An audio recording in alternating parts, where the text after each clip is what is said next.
अस्सलाम स्टूडेंट, कैसे हैं आप लोग। उम्मीद करता हूँ सब लोग ठीक होंगे, खैरियत से होंगे। तो स्टूडेंट, आज की इस वीडियो में हम बात करेंगे CS 608 असाइनमेंट 2 फर्स्ट सेमेस्टर 2024, जिसकी ड्यू डेट है 4 जनवरी 2025। 4 जनवरी तक यानी कि 4 जनवरी तक आप लोगों ने असाइनमेंट को जमा करवाना है। वीडियो में मजीद आगे जाने से पहले आप दोस्तों बता दूं कि CS के तमाम सब्जेक्ट, इनकी असाइनमेंट, क्विज़ और GDP की मैं पेड सर्विस प्रोवाइड करता हूं। अगर स्टूडेंट मसरूफियात की वजह से अपनी एक्टिविटीज़ नहीं कर पाता तो सामने स्क्रीन पे मेरा व्हाट्सएप है, इस पर रब्ता करके आप CS की तमाम असाइनमेंट की सर्विस हासिल कर सकते हैं। यहाँ पे सबसे पहले आपको क्वेश्चन दिया गया था कि आपने एक ग्राफ रिप्रेजेंट करवाना था जिसमें लॉजिकल फ्लो हो रहा हो और कंट्रोल फ्लो हो रहा हो, ठीक है।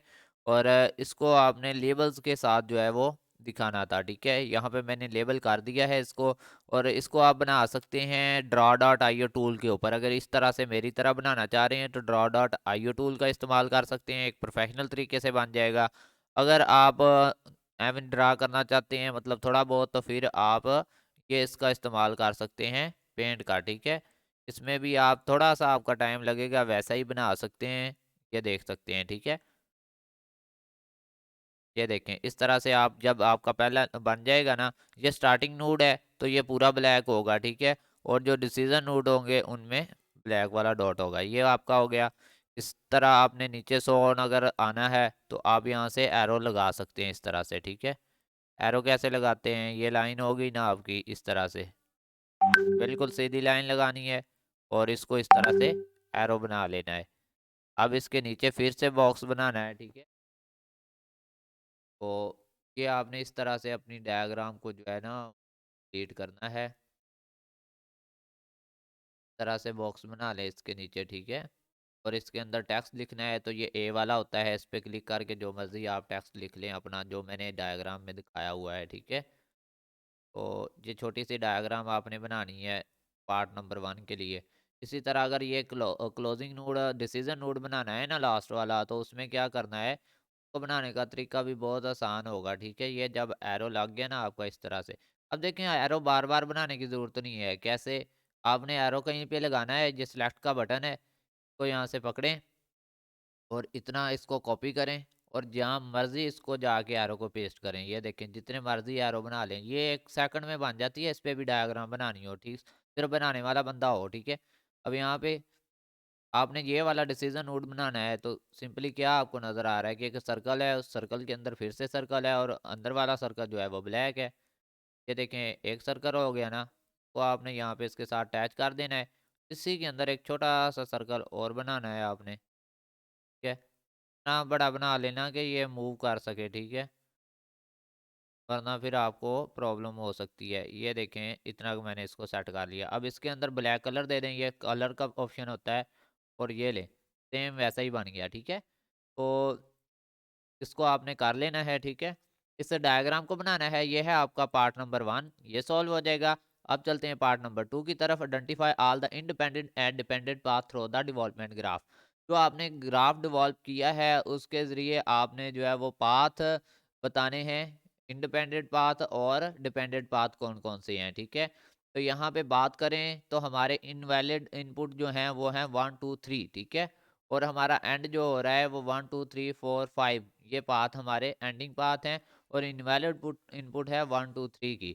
1 हमारा कौन सा है, ये, और 2 हमारा इधर ये है, और 3 ये है, ठीक है। ये इनवैलिड इनपुट आ गया हमारा, ठीक है, 1 2 3। और नेक्स्ट अगर हम बात करें यहाँ पर, ये रहे एंडिंग की, तो 1 2 3 4 5 ये हमारा एंड है, ठीक है। और पाथ पार्ट 2 में 1 2 3 4 5। यहाँ पे चलते हैं फिर से डायग्राम के अंदर, 1 2 3 4 5, और यहाँ पे हमारा एंड हो गया। और नेक्स्ट है जनाब आपका यहाँ पे के, ये तो हो गया आपका डिपेंडेंट पाथ 3, ठीक है। जो डिपेंडेंट है पाथ वो है पाथ 3। उसमें क्या है कि इसमें है 1 से 2 तक, 2 से 3 तक, 3 से 4 तक, फिर 4 से 5 तक रिकर्सिव कॉल एंड आ जाएगा, ठीक है। 4 से 5 तक रिकर्सिव कॉल एंड आ जाएगा, ठीक है। 1 से 2 से 4, 4 से 5, और यहाँ पे हमारा रिकर्सिव कॉल का एंड आ जाएगा, ठीक है।